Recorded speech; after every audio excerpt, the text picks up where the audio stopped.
Mona Lisa और सनोज मिश्रा इन दोनों में 36 का आंकड़ा है। ऐसे लग रहा है कि पिछले जन्म में ये दोनों पति पत्नी रहे होंगे या फिर कुछ और ये दोनों बिछड़ गए थे, इस जन्म में मिले हैं। ये दोनों एक दूसरे पर इल्जाम लगाने में लगे हुए हैं। सनोज मिश्रा चाह रहा है कि हर हाल में मोनालिसा को इल्जाम लगा के अपने तरफ खींच ले, और वहीं पर मोनालिसा सोच रही है कि सनोज मिश्रा ने जो किया उसके साथ वो सारी बातें दुनिया वालों के सामने रखे, और ये दोनों ही एक दूसरे पे इल्जाम लगाने में तुले हुए हैं। सनोज मिश्रा कह रहा है कि मैंने इसको बेटी माना, वहीं पर मोनालिसा कह रही है कि ये मुझे गलत नजर से देखा, गलत तरीके से छुआ। ये सब चीजें दोनों एक दूसरे पे ऐब लगा रहे हैं, एक दूसरे पे उंगलियां उठा रहे हैं। सच्चाई क्या है ये दोनों ही बेहतर जानते हैं, लेकिन इस टाइम इस तरीके से एक दूसरे के खिलाफ है कि ऐसे लग रहा है कि दोनों एक दूसरे को खा जाएंगे, या तो सनोज मिश्रा या फिर मोनालिसा।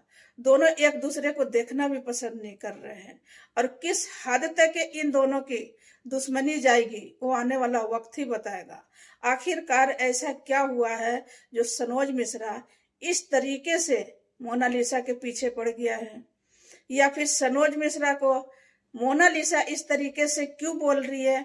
जिस लड़की को कीचड़ से उठा के महल में बैठाया, वही लड़की आज सनोज मिश्रा पे उंगली उठा रही है और ये कह रही है कि सनोज मिश्रा अच्छा इंसान नहीं है, उसने मेरे साथ गलत किया और गलत करता था, इस वजह से उसने फरमान खान से शादी करा, मौका मिलते ही वो निकल गई वहां से। क्या इस बात में सच्चाई है जो मोनालिसा कह रही है, या सच्चाई उसमें है जो सनोज मिश्रा कह रहा है? आखिर सच्चाई है क्या, ये जानना बहुत जरूरी है। ये दोनों एक दूसरे के लिए एक दूसरे से खिलाफ है और एक दूसरे के लिए कुछ भी बोल रहे हैं। सच्चाई आखिरकार है क्या, ये अभी किसी को नहीं पता। अगर खुल के ये बातें आएगी तो शायद एक दूसरे की कहानी पता चलेगा, लेकिन अभी दोनों ही पर्दे में बोल रहे हैं, दोनों ही दायरे में रह रहे हैं।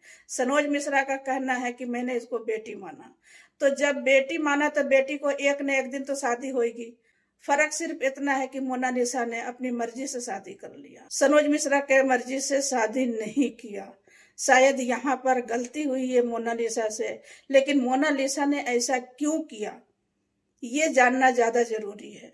आखिरकार जो इंसान महाकुंभ मेले से उठा के, एक कचरा जगह से उठा के ले जाके महल में बैठाया मोनालिसा को, और उसी के खिलाफ मोनालिसा क्यों चली गई, रीजन क्या है?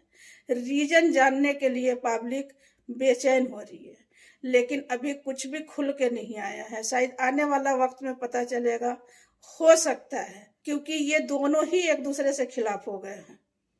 तो उम्मीद करती हूँ कि मेरा ये वीडियो आप सभी को पसंद आएगा guys. Thank you so much. फिर मिलेंगे अगले वीडियो में इंशाल्लाह।